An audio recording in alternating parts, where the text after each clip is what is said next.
ناظرین کرام، خوش نصیب ہوتے ہیں وہ لوگ جن کے دل ہر وقت اللہ تعالیٰ کے خوف سے کانپتے رہتے ہیں۔ اللہ تعالیٰ کا خوف ایک عظیم نعمت ہے جو انسان کو برے کاموں سے روکتا ہے۔ جو ایمان کے جتنے بڑے درجے پر فائز ہوتا ہے اس کے دل میں اتنا ہی زیادہ اللہ تعالیٰ کا خوف ہوتا ہے۔ ناظرین، حضرت جابر رضی اللہ تعالیٰ عنہ سے روایت ہے کہ نبی اکرم صلی اللہ علیہ وآلہ وسلم نے فرمایا، تم میں سے کسی کا عمل اس کو جنت میں نہ لے جا سکے گا اور نہ دوزخ سے بچا سکے گا، اور میرا بھی یہی حال ہے مگر اللہ کی رحمت اور اس کے کرم سے۔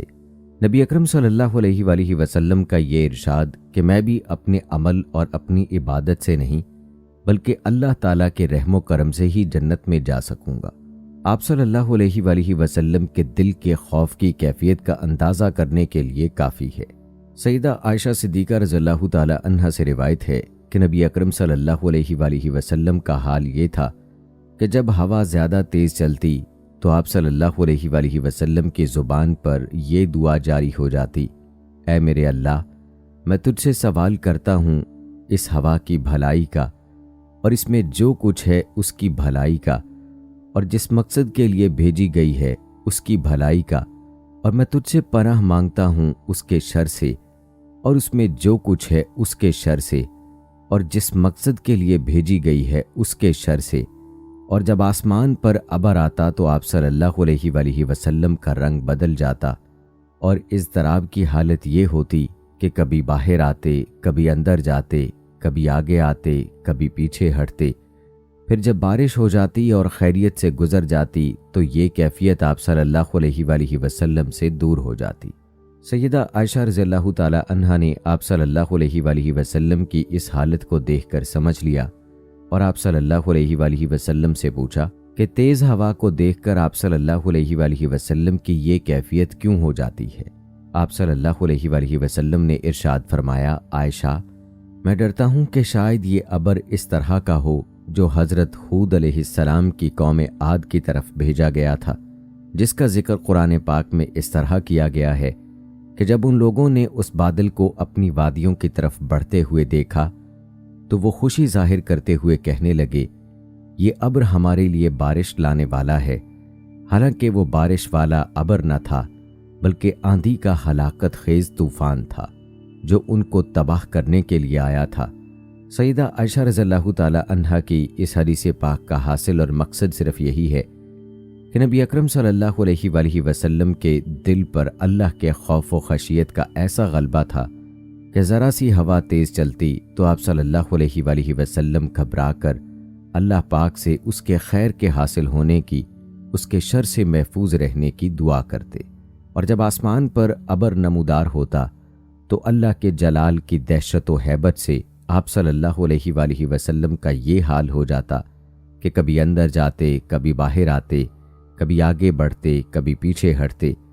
آپ صلی اللہ علیہ وآلہ وسلم کی کیفیت اس خوف اور ڈر سے ہوتی کہ کہیں بادل کی یہ شکل میں ویسا عذاب نہ ہو جیسا قوم ہود کی طرف بھیجا گیا تھا، جسے اپنے علاقے کی طرف بڑھتا ہوا دیکھ کر نادانی سے وہ خوش ہوئے تھے اور انہوں نے اس کو ابر رحمت سمجھا، حالانکہ وہ عذاب کی آندھی تھی۔ حضرت عبداللہ ابن عمر رضی اللہ تعالی عنہ روایت کرتے ہیں کہ میں نبی اکرم صلی اللہ علیہ وآلہ وسلم کے ساتھ باہر نکلا، یہاں تک کہ آپ ایک انصاری کے باغ میں داخل ہو گئے اور کھجوریں چن چن کر کھانے لگے۔ فرمایا، اے ابن عمر، تم کیوں نہیں کھاتے؟ میں نے عرض کیا، یا رسول اللہ صلی اللہ علیہ وآلہ وسلم، مجھے خواہش نہیں ہے۔ فرمایا، مجھے تو خواہش ہے، یہ چوتھی صبح تھی کہ میں نے کھانا نہیں کھایا اور نہ مجھے کھانے کو کوئی چیز ملی، حالانکہ اگر میں اپنے پروردگار سے مانگتا تو وہ مجھے روم اور فارس کی سلطنت عنایت فرما دیتا۔ اے ابن عمر، تمہارا کیا حال ہو گیا جب تم ایسے لوگوں میں رہو گے جو اپنے سال بھر کا رزق چھپا کر رکھیں گے اور ان کے دلوں کا یقین کمزور ہوگا۔ حضرت عبداللہ ابن عمر رضی اللہ تعالی عنہ فرماتے ہیں کہ باخدا ہم وہاں سے ہٹے بھی نہیں تھے کہ ایک آیت نازل ہوئی، اور بہت سے جانور ایسے ہیں جو اپنی غذا اٹھا کر نہیں رکھتے، اللہ ہی ان کو روزی پہنچاتا ہے اور تم کو بھی، اور وہ سب کچھ سنتا ہے اور سب کچھ جانتا ہے۔ سرکار دو عالم صلی اللہ علیہ وآلہ وسلم نے ارشاد فرمایا کہ اللہ تعالیٰ نے تمہیں مال ذخیرہ کرنے اور شہوت کی اتباع کرنے کا حکم نہیں دیا۔ جو شخص اگلی زندگی کے لیے دینار جمع کرتا ہے تو اسے یاد رکھنا چاہیے کہ زندگی اللہ کے قبضے میں ہے۔ آگاہ رہو، نہ میں درہم و دینار جمع کرتا ہوں اور نہ آنے والے کل کے لیے رزق چھپا کر رکھتا ہوں۔ حضرت انس رضی اللہ تعالی عنہ سے روایت ہے کہ انہوں نے اپنے زمانے کے لوگوں سے فرمایا، تم لوگ بہت سے اعمال ایسے کرتے ہو کہ تمہاری نگاہ میں وہ بال سے بھی باریک یعنی بہت خفیف اور ہلکے ہیں۔ ہم رسول اللہ صلی اللہ علیہ وآلہ وسلم کے زمانے میں ان کو محلقات میں شمار کرتے تھے۔ مطلب یہ ہے کہ رسول اللہ صلی اللہ علیہ وآلہ وسلم کے پاک زمانے میں مسلمانوں پر یعنی آپ صلی اللہ علیہ وآلہ وسلم کے تربیت یافتہ صحابہ کرام پر خوف خدا کا اتنا غلبہ تھا اور وہ آخرت کے حساب اور انجام سے اس قدر لرزہ اور ترساں رہتے کہ بہت سے وہ اعمال جن کو تم لوگ معمولی سمجھتے ہو اور بے پرواہی سے کرتے ہو اور ان سے بچنے کی کوئی فکر نہیں کرتے، وہ ان کو مہلت سمجھتے تھے اور ان سے بچنے کا ایسا ہی اہتمام رکھتے تھے جیسے ہلاک کرنے والی چیزوں سے بچنے کا اہتمام کیا جاتا ہے۔ نظر تابعی بیان کرتے ہیں کہ حضرت انس رضی اللہ تعالی عنہ کے زمانے میں ایک دفعہ کالی آندھی آئی تو میں ان کی خدمت میں حاضر ہوا اور میں نے پوچھا، اے ابو حمزہ، کیا ایسی کالی آندھی رسول اللہ صلی اللہ علیہ وآلہ وسلم کے زمانے میں بھی آپ لوگوں پر آتی تھی؟ انہوں نے فرمایا، اللہ کی پناہ، وہاں تو یہ حال تھا کہ ذرا ہوا تیز ہو جاتی تو ہم قیامت کے خوف سے مسجد کی طرف دوڑ پڑتے تھے۔ ابی بن کعب رضی اللہ تعالی عنہ سے روایت ہے کہ جب 2 سلز شب گزر چکتی تو آپ صلی اللہ علیہ وآلہ وسلم با آواز یہ الفاظ فرمایا کرتے، لوگوں خدا کو یاد کرو، زلزلہ آ رہا ہے، اس کے پیچھے آنے والا آ رہا ہے، موت اپنے سامان کے ساتھ آن پہنچی ہے۔ فرمایا کرتے تھے، لوگوں جو کچھ میں جانتا ہوں اگر تم جانتے ہوتے تو تم کو ہنسی کم اور رونا زیادہ آتا۔ نبی پاک صلی اللہ علیہ وآلہ وسلم نماز پڑھتے تو رونے کی وجہ سے آپ کے سینے میں ہنڈیا کے ابلنے جیسی آواز آتی۔ اللہ کے برگزیدہ بندوں کو بھی یہی دونوں احوال پیش آتے ہیں۔ ابن شیخ رضی اللہ تعالی عنہ فرماتے ہیں، میں نے آپ صلی اللہ علیہ وآلہ وسلم کو دیکھا کہ آپ نماز پڑھ رہے ہیں اور رو رہے ہیں۔ آپ صلی اللہ علیہ وآلہ وسلم کے سینہ مبارک سے رونے کی وجہ سے ایسی آواز آ رہی ہے جیسے چکی کے چلنے کی آواز ہوتی ہے، جیسے ہانڈی کے جوش مارنے کی آواز آتی ہے۔ آپ صلی اللہ علیہ وآلہ وسلم خوف خدا سے سسک سسک کر رو رہے تھے۔ بقا و خشیت جوابدیت کی صفات میں اعلیٰ ترین صفت ہے جو قلب خاشع کا اثر ہے، جس کی آپ صلی اللہ علیہ وآلہ وسلم نے دعا مانگی ہے اور قلب میں خشیت نہ ہونے سے پناہ مانگی ہے۔ چنانچہ آپ صلی اللہ علیہ وآلہ وسلم کی دعاؤں میں سے یہ دعائیں ہیں، اے اللہ خشیت والا دل عطا فرما، اے اللہ نہ ڈرنے والے دل سے پناہ مانگتا ہوں۔ آپ صلی اللہ علیہ وآلہ وسلم کا یہ رونا خوف اور جلال خداوندی کی وجہ سے تھا۔ علامہ مناوی نے لکھا ہے کہ یہ رونا آپ صلی اللہ علیہ وآلہ وسلم کو حضرت ابراہیم علیہ السلام سے وراثت میں ملا تھا، کہ ان کے بارے میں بھی منقول ہے کہ روتے وقت ان کے سینے سے بھی ہانڈی کے جوش مارنے کی مثل ایسی آواز سنائی دیتی جو 1 میل کی مسافت سے سنائی دیتی تھی۔